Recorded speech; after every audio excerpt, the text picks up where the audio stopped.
Hello students, today I have come up with the next part of your chapter S block elements from class 11 syllabus.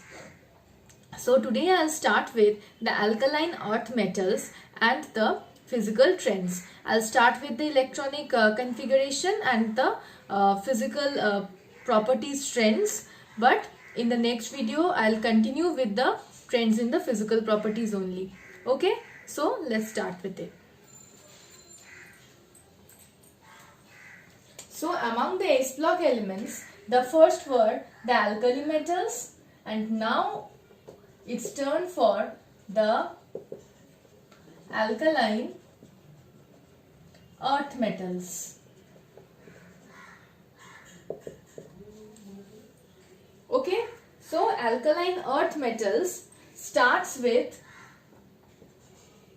beryllium, magnesium. Okay, I'll write the electronic configuration on the right hand side. Beryllium, magnesium, calcium, strontium, barium, radium. So the electronic configuration of beryllium is helium 2s2, magnesium, neon 3s2, calcium, argon 4s2, strontium is krypton 5s2, barium is xenon 6s2, and radium is radon 7s2. Radium is again radioactive in nature. Okay, so look at the electronic configuration. The general electronic configuration means the general outermost electronic configuration of alkaline earth metals is Ns2, where N is the principal quantum number of the outermost energy shell. Okay, so these are the electronic configurations of the alkaline earth metals. Now I'll start with the trends in the physical properties. In the trends in the physical properties, the first will be atomic and ionic radii.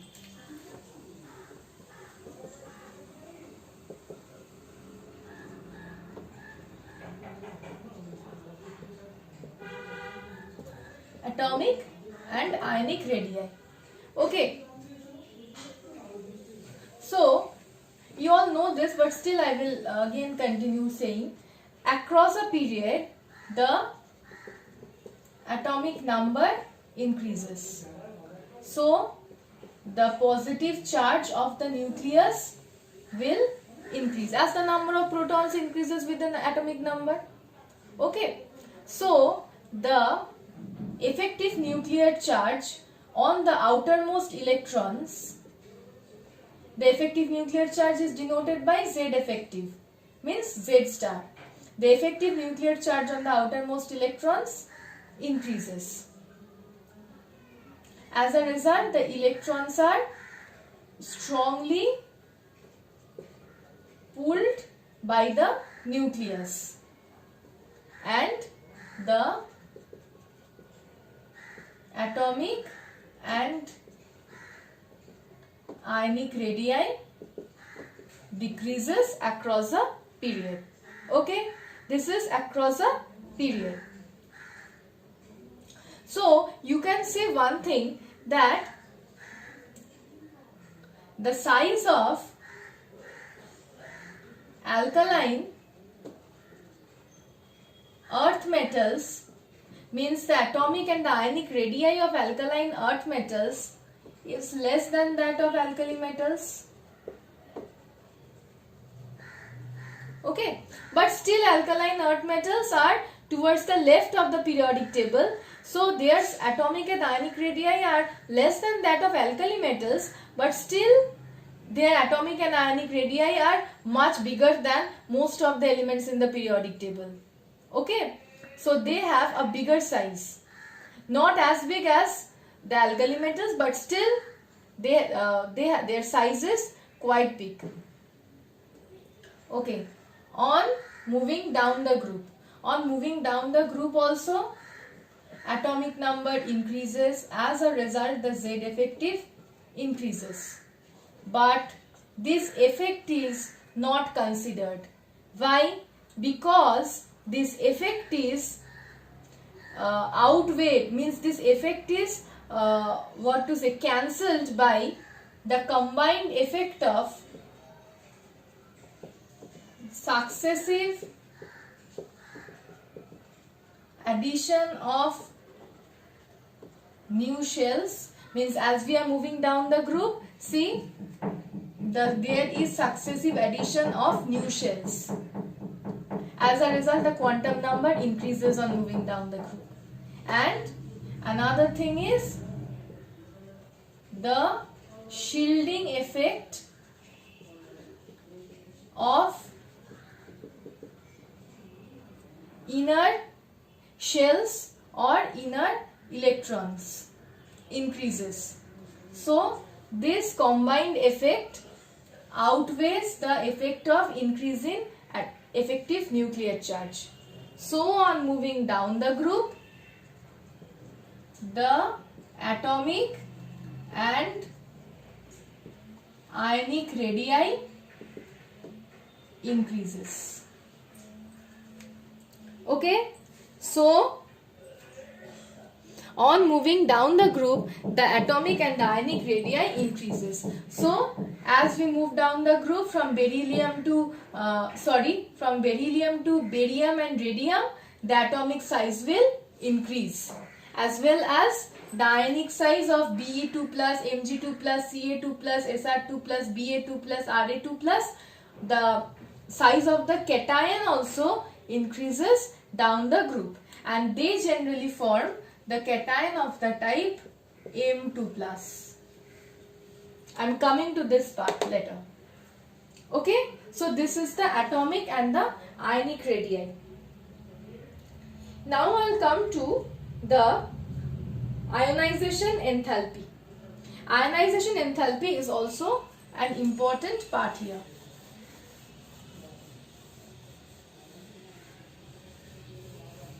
I won't erase the electronic configuration, it is highly needed. Okay. Ionization enthalpy. Okay, we all have known from the previous chapter that across a period the ionization enthalpy will increase, and down the group the ionization enthalpy will decrease. Why? Because across a period the outer electrons, as we move across a period, the outer electrons are more strongly held by the nucleus. So high amount of energy will be required to remove an electron from the outermost shell. Okay, and on moving down the group, what we know? We know that due to successive addition of new shells, the atomic radii increases, and as the atomic radii increases, what happens? The outer shells are far away from the nucleus, so the outer electrons will not experience that much high nuclear charge from the nucleus, and so they can be easily removed. So very less amount of energy will be required to remove the outermost electron.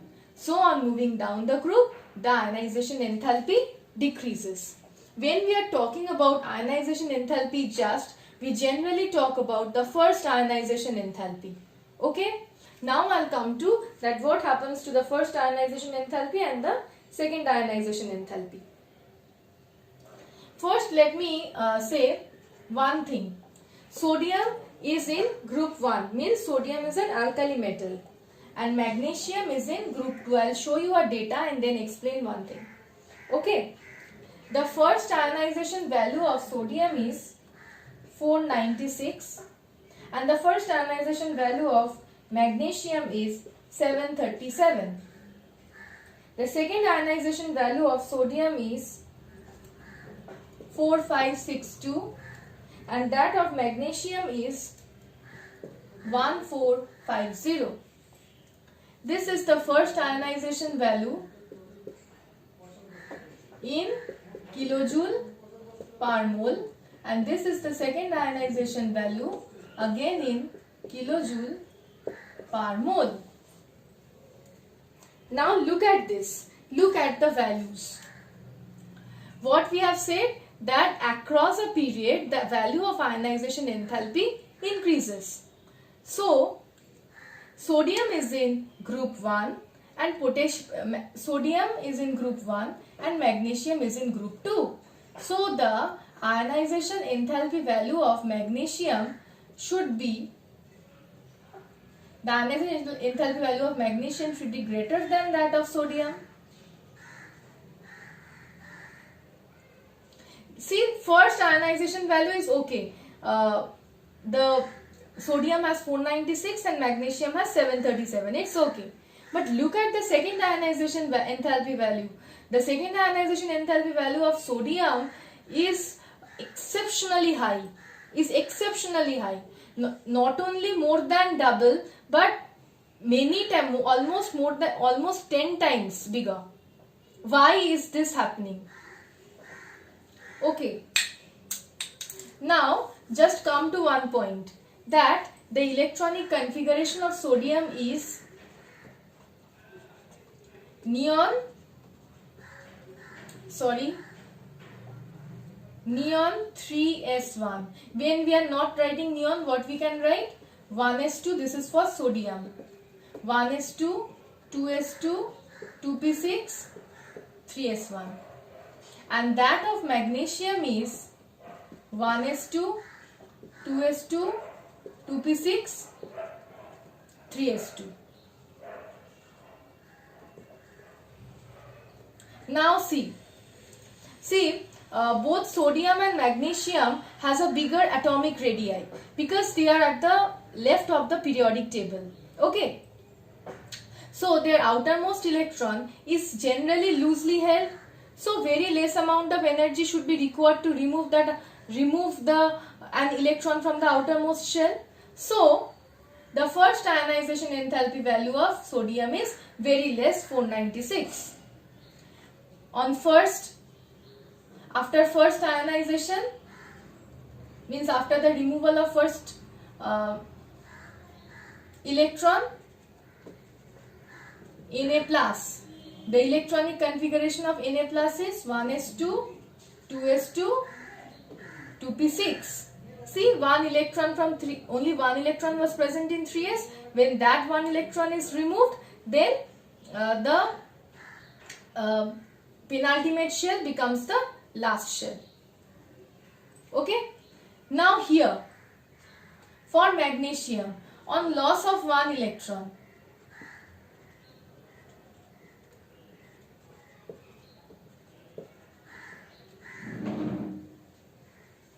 this is for magnesium plus.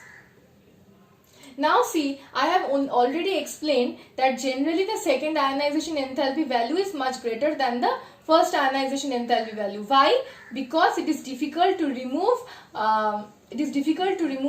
an electron from the smaller sized cation. So as a result, magnesium has a greater second ionization enthalpy value as compared to the first. So for magnesium, another electron will be removed and we will get Mg2 plus as 1s2, 2s2, 2p6. But what happens for sodium?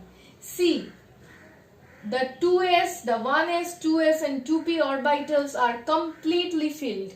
Stable electronic configuration. So when sodium is losing one electron, it will easily lose that electron in order to gain this stable electronic configuration. So very less amount of energy is required to remove that electron, and so the first ionization enthalpy value for sodium is so less. Look at magnesium.